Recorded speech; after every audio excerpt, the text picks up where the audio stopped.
नमस्कार, मी रवी गजे. आपण पाहतात जनतेचा आवाज. ओतूर येथील गाडगे महाराज विद्यालयात अनुदानित आश्रमशाळेत आदिवासी मुलींची गैरसोय. 3 महिने उलटूनही अंघोळीसाठी गरम पाण्याची सुविधा नसल्याचा आरोप. जुन्नर तालुक्यातील ओतूर येथील गाडगे महाराज विद्यालयाच्या अनुदानित आश्रमशाळेबाबत अत्यंत धक्कादायक बाब समोर आली असल्याचा आरोप करण्यात येत आहे.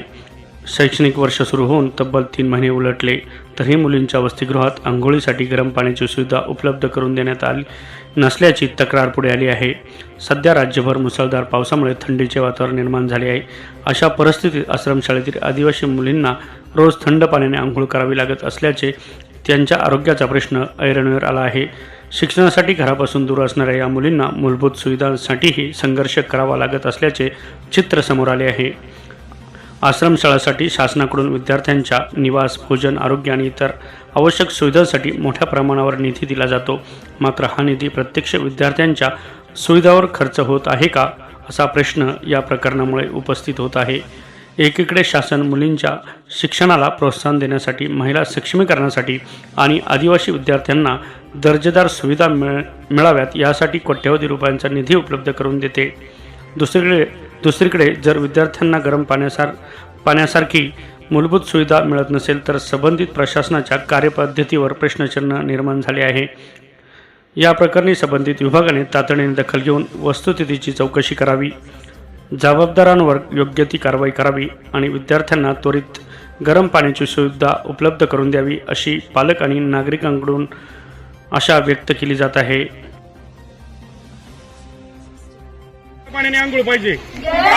आता कोणत्या पाण्याने आंघोळ करताय तुम्ही? किती दिवसापासून?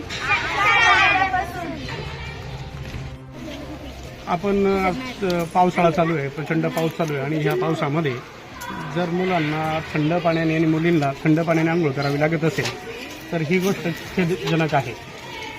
शासन आपल्याला सर्व सुविधा उपलब्ध करतात आणि त्यात जर आपण सुविधांना कमी पडत असेल तर हा लहान लहान जीवावर अन्याय झाल्यासारखं वाटतं. काय सांगाल तुम्ही? आमच्याकडे 2 गरम पाण्याचे पंप आहे, पण ते आतापर्यंत चालू होते आणि आता गेल्या 8-15 दिवसापासून ते फुटलेले आहेत. ते आता आम्ही वेल्डिंग केले, परत ते लावले, पण ते सक्सेस झालेले नाही.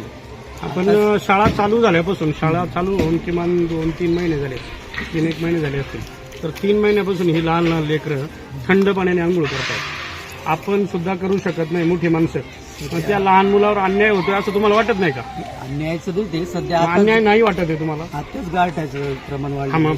असं कसं? नाही, गरम पाण्याने केलं पाहिजे आंघोळ, त्याबद्दल वाद नाही, पण आम्ही आता लवकरात लवकर त्यांना गरम पाणी, आता चूल वगैरे किंवा गॅस वगैरे देऊन गरम पाणी देण्याचा प्रयत्न करणार आहोत. आदिवासी विभागाच्या सर्व अधिकाऱ्यांना एक विनंती आहे की ह्या लहान जीवांना न्याय द्यावा आणि त्यांना किमान गरम पाण्याने आंघोळ मिळावी.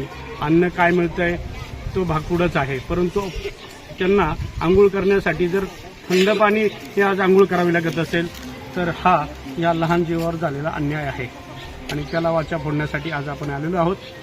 जनतेच्या आवाजासाठी रवी गजे.